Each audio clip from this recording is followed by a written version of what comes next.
So I came across a quote recently by Daniel Berrigan, who was a Jesuit priest slash activist who used many non-violent demonstrations to oppose just different issues in the 20th century. And in this interview, he talked about art and being an activist. I can only trust the movement that is producing art. Whether it's poetry or visual art or dance or music, it doesn't make any difference. But there has to be that overflow that says, we are on the move, we have enough to give and we're going to give it. We have more than enough and we can give it. You can really trust the movement that is producing that kind of overflow of the vessel. It's getting tipped and there's enough for everybody. And we call it art. We call it joy. The joy can't be mandated, it's just there or it isn't there. And if the community is growing and deepening, it will be there. I'm convinced it will be there. This is an amazing statement. I mean, what he's saying is that what a movement or an organization is doing is going to be shown in the things that they create. So when you see artwork or things that have been made, it shows the depth of that group. And he's saying you can trust a group, a movement that's making art. So when we are considering the idea about how we're using art for advocacy and for activism, there's two things that come to mind that I think we should talk about. And one is awakening and the other one is humility. Well, one of the most influential things that happened to me as an artist is I went and saw a guy named Bo Bartlett speak at a museum in Seattle where he was having a show. And in describing his work, he said, the job of the artist is to wake the viewer up. He said some artists are like a really quiet alarm clock, like somebody going, hey, it's time to get up. And other artists are like pots and pans coming together going, hey, it's time to get up.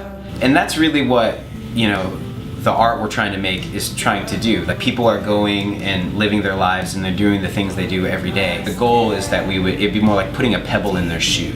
Something that's uncomfortable, something that they keep thinking about. Good art is something that doesn't leave your mind, it's something that you keep thinking about time and time again. With malaria, a good place to start in considering ways that we can wake people up is maybe the statistic that says 2,000 people a day die of malaria. It's a horrible number, it's horrible to contemplate and think about. So what ways could we illustrate that in your campus, in your church, in your community? Maybe one of the things you can do is make a sign, a symbol, or something that illustrates one person who's dying of malaria, and put that sign in and around your campus, your church, your community.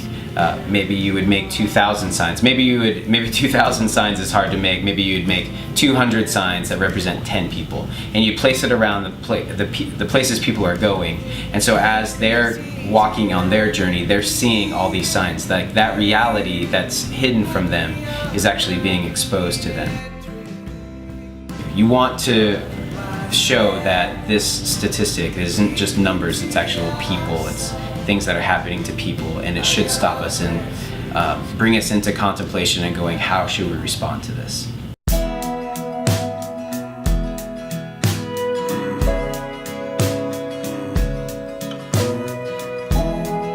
Here's the problem when you deeply care about something. It's hard not to become rude about it because you want other people to care about that thing as much as you do. And you want them to have their heart broken, you want them to, get up, do something about it. Good activism isn't something that is rude to the viewer. Good activism is something that invites and allows the person to participate in it. It invites them into the story, it invites them into the issue. A great way to do that is to contrast truths. Take things that seem apparently opposing and put them together to show the reality of the situation. For example, a few years ago, I made this painting, and it's about child sponsorship, and it's called The Value of $300. For $300, I could buy an iPod, which is great, and I could also sponsor a child. And what I was doing in this painting is I wasn't trying to say iPods are wrong, don't get an iPod. I have an iPod, I love it, it's like the favorite thing I've ever owned. But the reality that amount of money, $300, can buy me that, but it also could give a real human being an education, food, medical care, and pretty much a future. That's a really shocking reality. Contrast is a great way to kind of take two things, put them together, creates kind of a shock. It creates you needing to think about something and then being able to move people towards action.